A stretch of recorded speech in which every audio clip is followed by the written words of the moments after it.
Good evening, everyone. Great to have you back on another episode of Read Between the Lines. With the passing of Montreal great Jean Beliveau this week on our Four Down segment, we're joined by the voice of the Montreal Canadiens, Michael Lacroix, as we dissect Jean Beliveau, his career and the impact he's had on the Montreal community, and we also talk about the current state of the Habs. On our Pretender Contender segment, Michel stays with us as we discuss Jean Pascal and the controversial ending fight that happened at the Bell Centre in Montreal and between him and Roberto Bolonti. And last but not least, I face off against Canadian sports broadcaster Richard Gardiner in my face-off segment. It's happening right here, right now. It's time to read between the lines.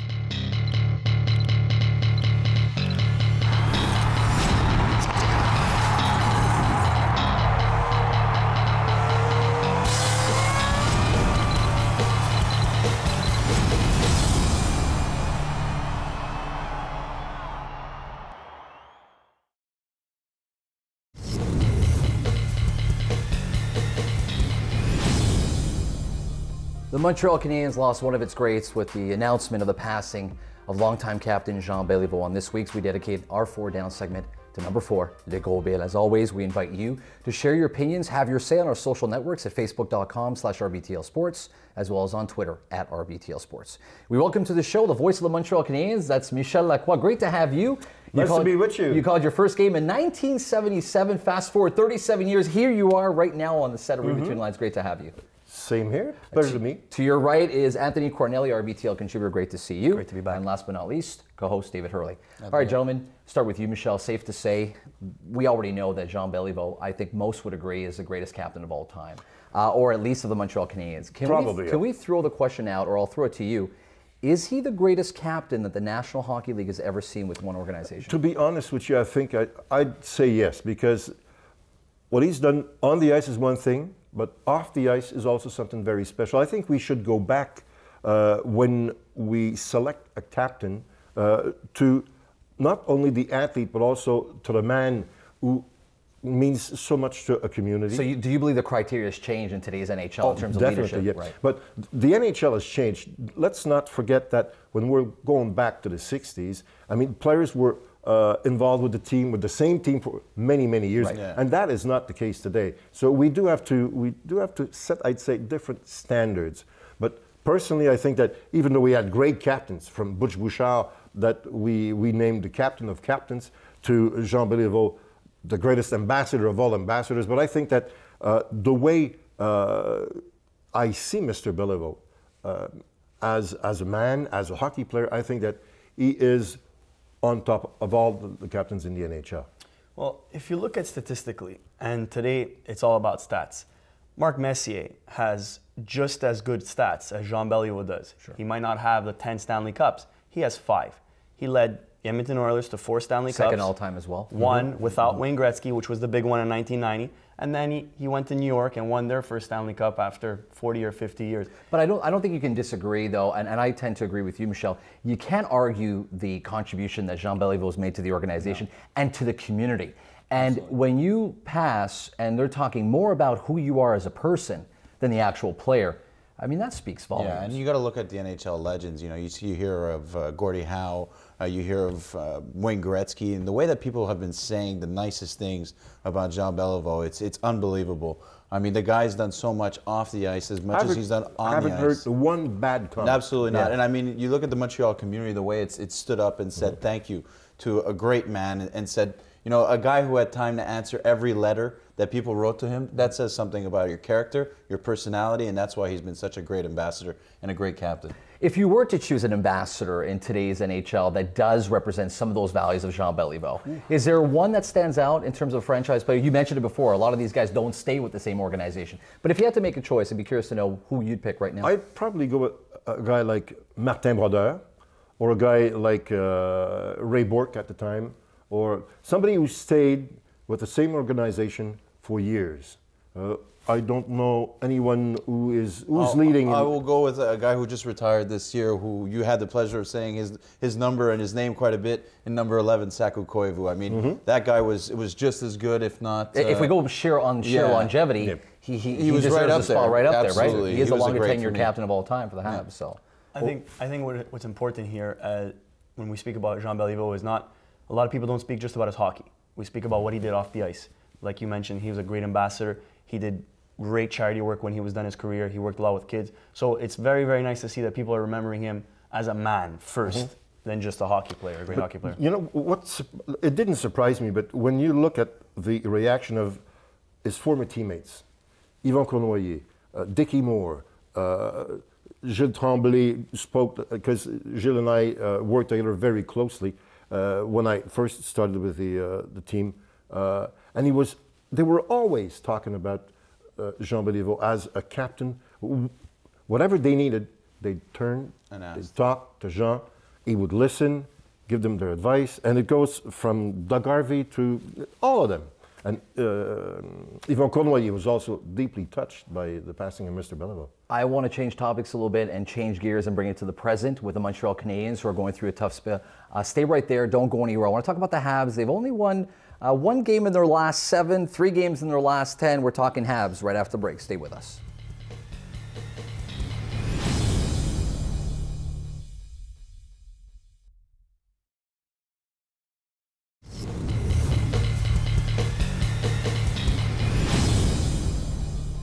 Safe to say the Montreal Canadiens are going through a tough spell, and on this week we continue our 4 Down segment by talking about the Habs. And is it time for us to push the panic button when it comes to Montreal Canadiens? Every team goes through a tough spell. Seems like we're going through it right now. What are one of the biggest changes you bring to the team right now to get this team going? I mean, as I've been a big proponent of the whole season, it's David Desharnais got to leave from that first line. Go to the third line. Give an opportunity either to Plekanec or Galchenyuk to play center. I'd love to see Galchenyuk on that first line with Pacioretty and Parenteau and see what kind of damage they could do. Sure. You know, it's a long season. It's a long season. I won't go against my coaching staff or anything, but it is indeed a long season. And one thing that I must tell you, gentlemen, from the last games played at the Bell Center, there is less and less space on the ice. Guys are big, they're strong, they're fast. Physically, they're in top shape. So, and very often, it's pure luck that will definitely change the entire game. Yeah. If we do have an injury right and left, we must consider this. And I think that our coaching staff is well aware of the situation. They're looking for a solution, especially to get our team going in the first period, and from then on. Because, I mean, like you've been saying, getting the team going in the first period is really a big problem. Yeah. The Habs are 9-0 when they score first. So let's get started in the first period. For some reason, this season they're having a hard time getting started fast and getting that first goal. You make a great point, Dave. The Habs are 9-0 when they score first, but they've only scored first in 9 out of 29 games this year. Yeah. And what you said is that the NHL today is bigger, faster, stronger. If you're playing from behind, today's game, chances are you're going to be struggling, you're going to trail, you're not going to win those games. And we take a look at parity in the NHL too, especially this season in the Eastern Conference. You look at Tampa Bay, you look at the Islanders, you look at some surprises who've come up. There are no more gimmies. Oh, we're not even. There are no more games where you can steamroll in. Every team's a visiting team shows up, you pummel on them, you move on to your next game and say, well, there's a win for it. You don't get that anymore. We saw it with Buffalo. I mean, Buffalo was at the bottom of the league, and all of a sudden we lose 2 in a row to Buffalo, and we're not even double-digit lead from last place in the East. Let's take that into consideration. You lose a couple more, and you slide down that chart real fast in the East. The parity's right there. I will agree, though, that from an internal look, you look at 24CH and you get a glimpse of the inside of the locker room. This is a tight-knit team, Michel. You get a chance to cross these guys all the time. On a scale from 1 to 10, how united is this team? Is there anything in terms of, is it fragmented, or is it really a unified team who believe in what the coach... I think it is. I think it's a unified team. They're probably looking for a solution. Well, I'll try to do something. They all think that they can be the key, or they can find a solution. But the coaching staff is working really, really hard, from JJ to Dan to Michel Terrien to Clément. They're trying to figure out exactly a way out of this, because obviously no one wants to lose 2, 3, 4 games in a row. Especially not in the city. The fans don't allow that to happen. And we know all too well that our fans are scrutinizing all the results, all the statistics. We want to improve like they say in Montreal, there's trop de gérants d'estrade. I don't want to be Captain Obvious, but let's just touch on the basics. The Canadiens ranked 29th on the power play in the NHL. And Montreal's done well on the power play in the last few years, and that's took us into the Eastern Conference Final, etc. We're getting outshot in almost every game this season. And simple hockey rules: put the puck on the net, things happen.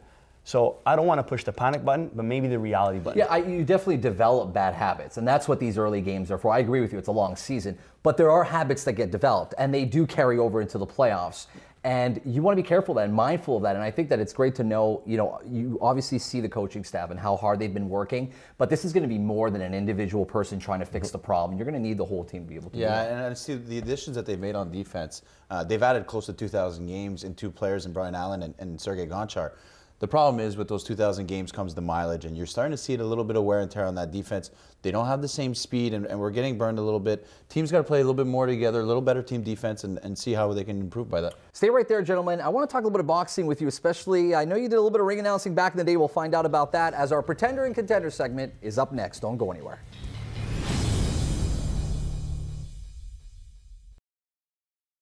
I'm not a dirty fighter. I've never done that in my life. So, like I said, that was just an accident.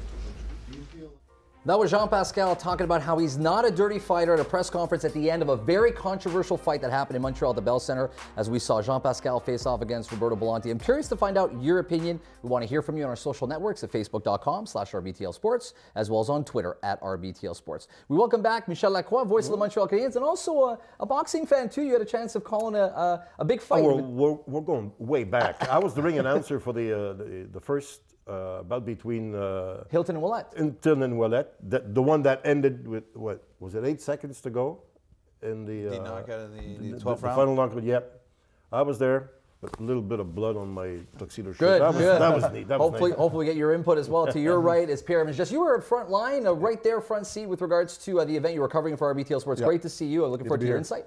And to my left is RBTL contributor and co-host David Hurley. All right. There's no denying that anybody in their right mind who knows boxing knows that Bolonti put a little bit on there, all right? And that's to say the least. From what you've seen, we'll start with you, Michel. Did he play his cards right? Did Bolonti play his cards right by playing that up? Because technically, he didn't do anything wrong. Technically, you're right, but I mean, you do have to look at the when you look The at the unwritten replay, rules. it doesn't make any sense. I mean, to see a guy being hit like, okay, after the break, this I agree, but otherwise, I mean, it didn't make any sense. The way it ended up, no way. Pierre? Pure comedy. From my vantage point, it was the weirdest of feelings. We literally had to back up and watch it on the big screen because we didn't know what happened. I was literally watching from ringside, and I did not know what was going on because it didn't seem like it was that. It didn't seem like a significant punch, and then to see the aftershock and the people looking in the crowd, wondering what's going on. I don't know how it came off on TV, but us being there, it felt really. Listen, eerie. I feel like that jab would have been more powerful than that punch. I mean, he It was didn't come literally in with nothing. He any literally power pushed, at all. yeah. Really, to go down like that, you start to ask yourself questions. This guy's supposed to be on the main card fighting Butte, and then after that, he ends up taking the fight against Jean Pascal. And then this happens in the second round, and you hear his manager say, "Stay down." I mean, hey, I'm not a big Right, person but they about can controversy, spin come that, on. right? They can spin that if ever he's asked about it. And that's going to come out over the next couple of days. Yeah. It's going to come out to say, why did you tell him to stay down? He'll come back and say, look, I can't take any precautions. That's it I for have the to protect safety my of my fighters for the boxers." safety of my fighters. The idea more is if it Listen. was really interesting. I got to watch the feed from a different country, out of England, and we got to pick up a lot. The viewer got to listen to a lot of what was being said on the mics. And one of the things that one of his cornermen, I won't mention who it was, said this guy came here for a disqualification. This is what they do, is what he was mentioning to a certain class of fighters. Do you believe that that's what happened? He sees an opportunity, he saw an opening, makes his money, and is on his way out? The check's already cashed at the bank. When he felt the first body shot and then the second one, you can tell in his face that he wanted out of the fight. Yeah. Now, do I think that he took a dive?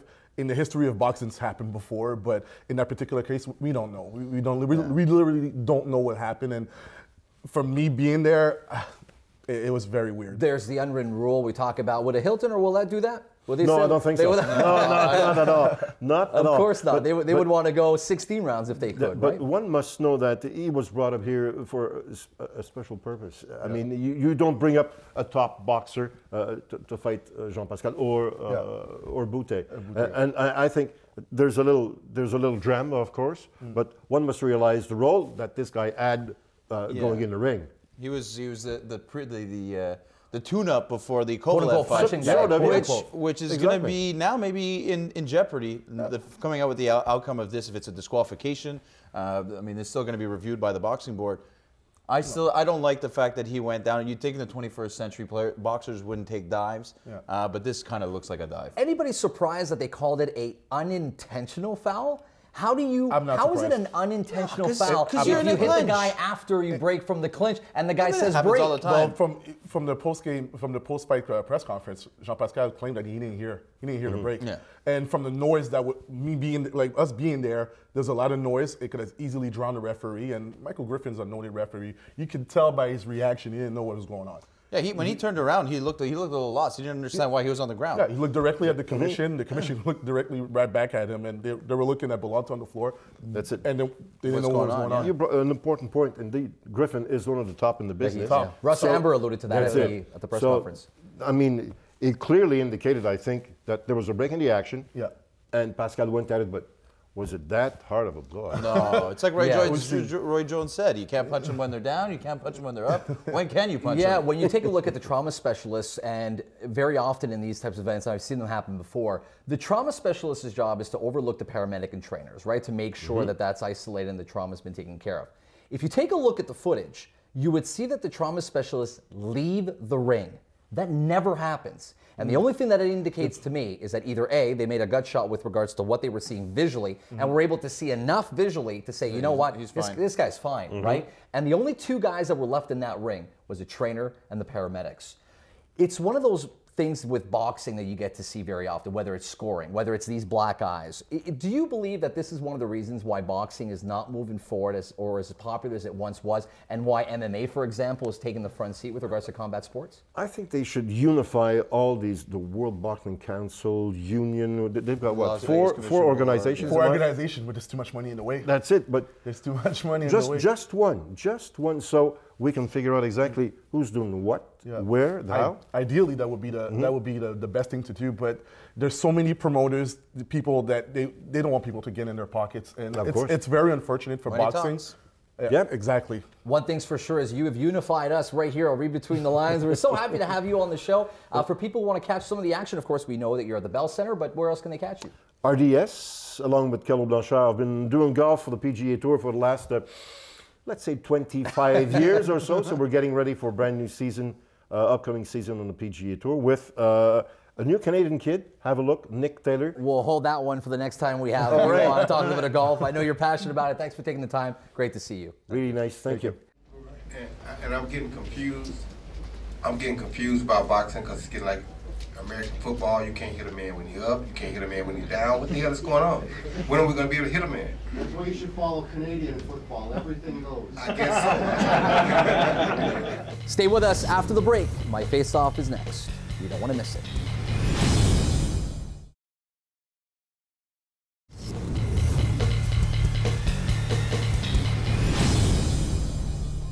He's the host of What in the World on SiriusXM. It's great to be able to face off against none other than the very vocal and opinionated Richard Gardiner. Richard, thanks for taking the time for doing the show out there in Toronto. Toronto, as they say.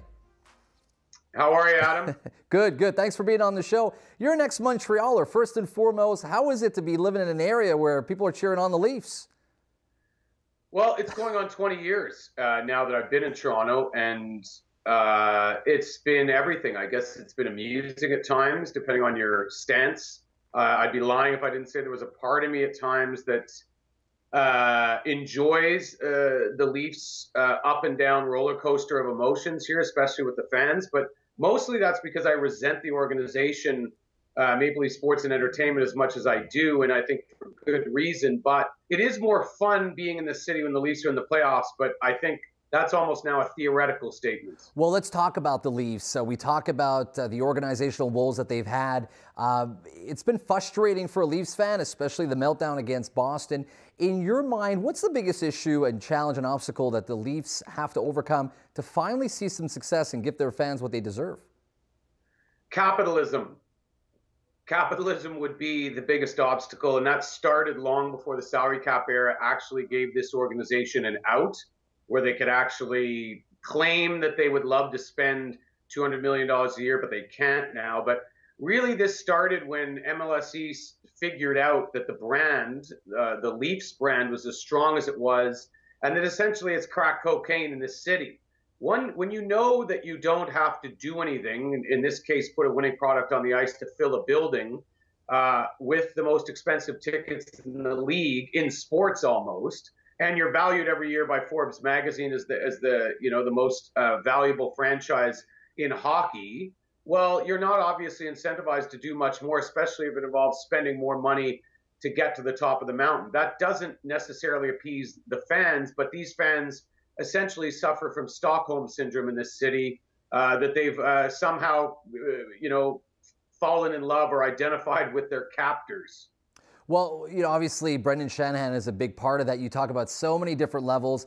There is a little bit of blame with regards to the organization. There could be a little bit of blame on the fans themselves, depending on how you see it. But for sure, someone who's going to eat the brunt of that is going to be Brendan Shanahan. What do you think of his position? What do you think of what he's done? And is he the right fit? Well, the odd thing is, on the other side of the organization that we were just talking about, let's say it was somebody coming in to sell condos with the Leafs brand or expand their ancillary revenue. They wouldn't, if they did a search for, let's say, that CEO or president position, I can guarantee you the person who would have gotten the job would not have been coming to the table with no qualifications at this level. It became a bit trendy recently. Obviously, Joe Sakic in Colorado, Cam Neely in Boston, where there was some success there, and now obviously Trevor Linden in Vancouver. We know how sports is, right? Everybody sort of waits for somebody to finally step outside of the box, and then everybody else follows. This is the trend right now, that you go out and get a former player with a lot of cachet, a lot of profile in the community, and you let them steer the ship. To this point, Cam Neely in Boston is probably the best example of success, but Brendan Shanahan is not a guy that's well-liked necessarily as much as you would think. The public likes Brendan Shanahan. He's not as respected in the league for some reasons that we could talk about on another show. But at the very least, right now, he's learning on the job. That's undeniable. And I don't think the fans here necessarily deserve to wait another 3 to 5 years to get a winner on the ice. Before we let you go, we're going to have some fun with you on a rapid fire segment. I'm going to throw a couple of questions out there with you, and you just go ahead and give me your first thought that comes to mind. You ready to go? That's dangerous. All right, so here we go. What would be the first trade you would make for the Leafs? Dion Phaneuf. He has to go. Well, that leads right into my next question. As a defenseman, where do you rank from 1 to 10? Dion Phaneuf? 6. Most surprised NHL team this season for you? Calgary Flames. P.E Subban or Drew Doughty? I think P.E Subban, because he works on his crafts. Doughty's got to hit the gym. Is Yaroslav Halak for real? Oh, wow, man. Thought he was done. And how ironic he gets resurrected in of all places, Long Island. And last but not least, one word to describe Jean Beliveau. Class. Well, it's classy to have you on. Thanks for taking the time, Richard Gardiner. We'll be in touch soon. Good stuff, Adam. Thanks, man. Thanks. Stay with us. My rant is up next. You don't want to go anywhere.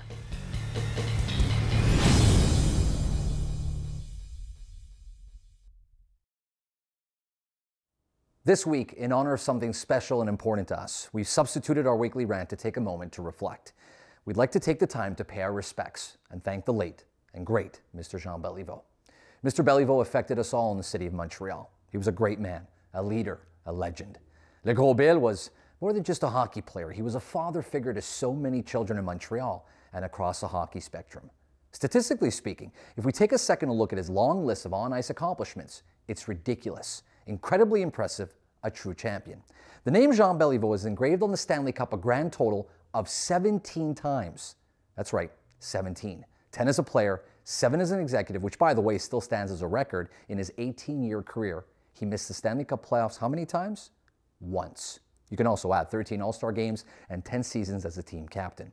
He owns the record for the most goals in one Stanley Cup final with 7, has 9 all-time game-winning goals in the finals, and his first overtime playoff goal was versus the Boston in double overtime in the semifinals. On his 6th Cup tour, he won the inaugural Conn Smythe Trophy as playoff MVP, and frankly, the trophy should be renamed after him. After one of the most impressive feats, Beliveau is the NHL all-time leading Stanley Cup Finals point scorer with 62 points in 64 games. Try and wrap your head around the thought of a current player skating in 64 final games before they retire. It's truly incredible. And what's even more impressive is the type of person he was. Beliveau wasn't the loudest in the room or the most talkative, but there was just this aura about him that proclaimed confidence, and it was contagious. It made everybody around him believe that anything was possible. The way he identified himself with the public and the way he wanted what was best for the world around him is a rare and admirable trait for such a high-profile star. For a man with such accolades, the fact that the immediate reaction to his passing was all about the person he won speaks volumes. Let's take a moment to pay tribute to a great man. On behalf of the entire team, I'm Adam Reid. Thanks for being with us.